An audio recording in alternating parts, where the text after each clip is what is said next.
Hamza, let me come to you on this. Honestly, I've been doing this. I actually broke the news last Wednesday when it happened, but I still don't even know where to start from when I have to raise a conversation about it, because a part of me still doesn't want to believe it. It's shattering, and I cannot even shudder the thought of the position of the president at this moment. Commander-in-Chief of the Ghana Armed Forces, 3 of his servicemen lost their lives in this unfortunate incident. He's president, but was brought into power on the ticket of the NDC. His vice chair was part of it. To appoint someone defense minister, it's clear the relationship you must have with the person. Deputy National Security Coordinator, Laji Limuna, we know the relationship with the president. Murtala Mohammed, even Samuel Abuaji. I don't know. I don't want to picture what position the president is in now. But from within your circles, how are you dealing with this great loss that we have suffered as a nation? Well, good morning to you, Nana, and of course my brother, Miracles. Then our cherished viewers out there. There's always a tendency to forget about your production team, so good morning to them as well, and the work they are doing for your station, and of course Mother Ghana. Nana, like Dennis indicated, it is a difficult period, not just for the National Democratic Congress, but also the entire Republic. Yeah. And I must commend certain leading members of the New Patriotic Party in particular, including His Excellency former President John Kufuor, Nana Addo Dankwa Akufo-Addo, and of course the immediate past Vice President of the Republic, Dr. Mahmoud Bawumia, who did the most honorable thing by reaching out to His Excellency President John Dramani Mahama in this difficult time to support the healing process, and of course also discussing about possibilities of toning down the toxic nature of our engagements, especially when it comes to our politics. And so, in as much as it is difficult, it is also a period of reflection for all of us engaged in this business of politics. I know that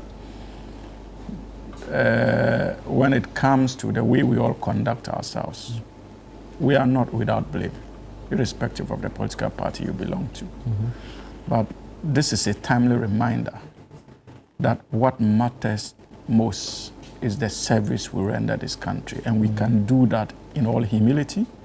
We can do that with maximum respect for each other.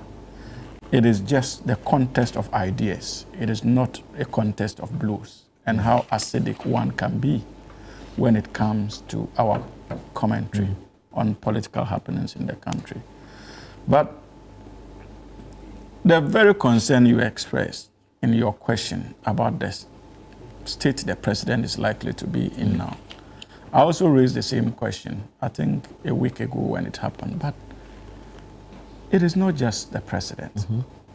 Most importantly, it is the families of these gallant soldiers. You see, for the presidency, this is difficult, undoubtedly, for His Excellency President Mahama.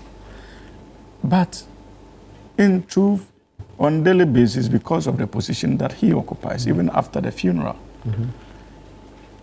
the fact that he is engaged in work, there's a tendency for him to quickly rise and get over the pain. Because on a daily basis, he will get to interact with people as President of the Republic of Ghana. But the families, we appear to be there for them now because it has just happened. What's the guarantee that a week or two from now, we will still be available to give them the needed support? And that is the most difficult period.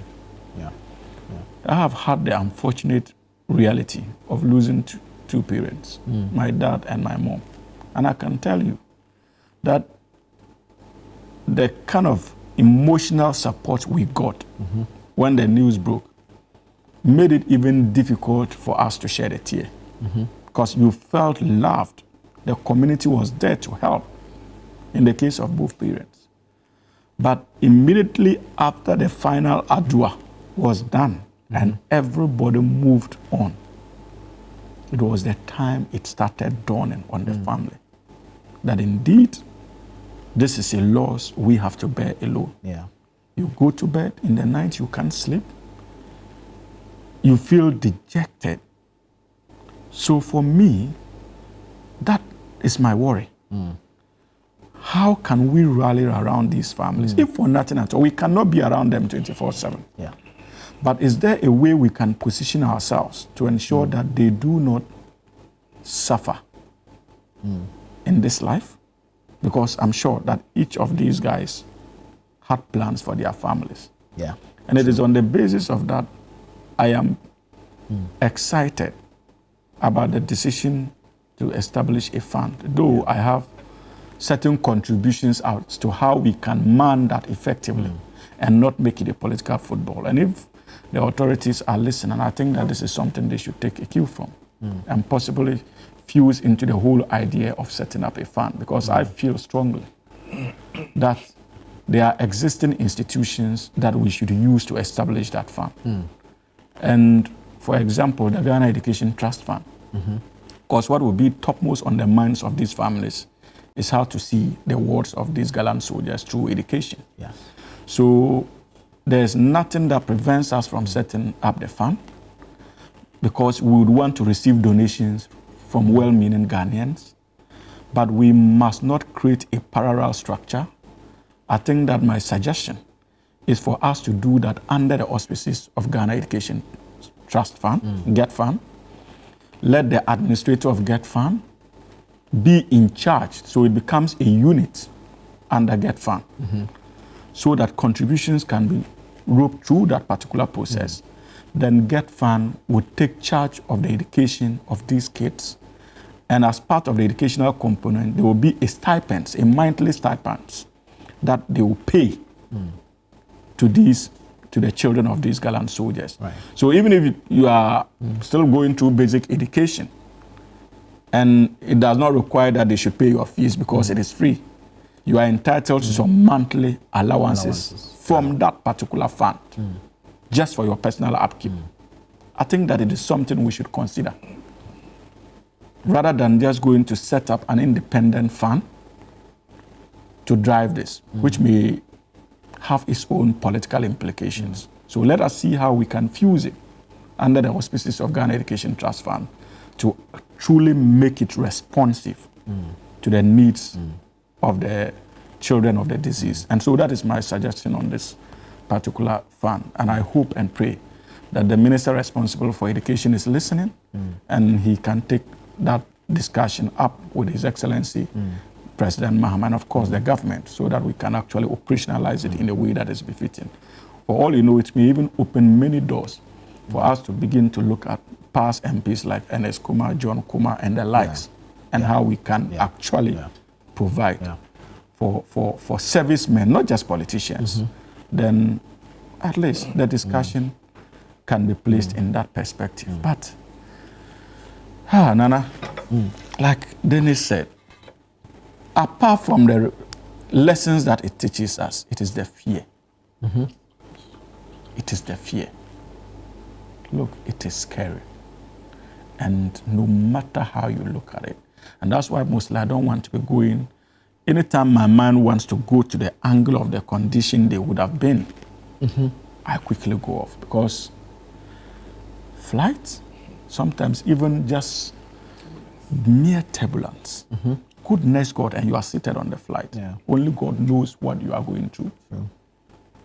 So I don't even want my mind to go to that level, to that extent, because it is something I just cannot possibly imagine.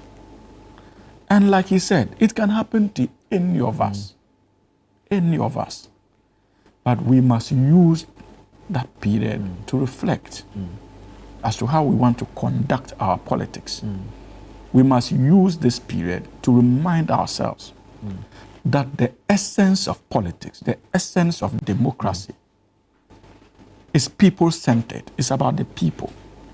It's about respect for each other. It's about solving problems, not creating problems in our engagements. And as for competition, we cannot do away with competition. But we must be competitive in an acceptable manner.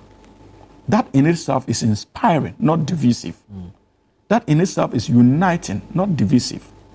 Our politics must be based on ideas, not driven by emotional outbursts, grounded purely in our quest to settle personal scores. What can we do to better our educational system? What can be done to better our military apparatus? What can be done to better the conditions of our roads? This should occupy our thoughts, not the personality kind of politics. Right. And it should be reflective to not just the political class, but even to the downtrodden. Because I think this is where I always agree with Miracles. That for some time now, politicians have allowed ourselves, though we are supposed to provide leadership, we have allowed ourselves to be led by those we are supposed to provide that leadership for our grassroots. We act based on what they desire when it comes to the emotional roller coaster. Because your grassroots says you are not biting enough in your communication, you want to go out there and demonstrate that you can bite enough. Yeah. They want, you want to appeal to the conscience of your grassroots. Your grassroots, they go and engage in activities that are clearly condemnable. But because you are afraid of them and you are a member of that particular political party, you do not have the courage to condemn that action because the blacklist will, the foot soldiers will blacklist you. And so we are shaped in one way or the other by the expectations of those we are supposed to provide leadership for. Yeah. So we must begin actually living up to the dictates of our roles as political leaders by providing leadership to those down there, no matter how difficult it will be. We must show the way. We must tell them how to do things because we are not enemies on this platform. We have beautiful discussions. Yeah.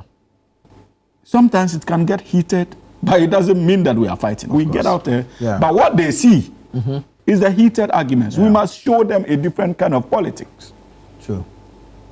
So that we all must understand, we all will get to understand that when it comes to this, to serving this country, it must be done so in humility and in respect for each other. And that must guide our discourse going forward. Well, my condolences once again to the families of the bereaved. Sure.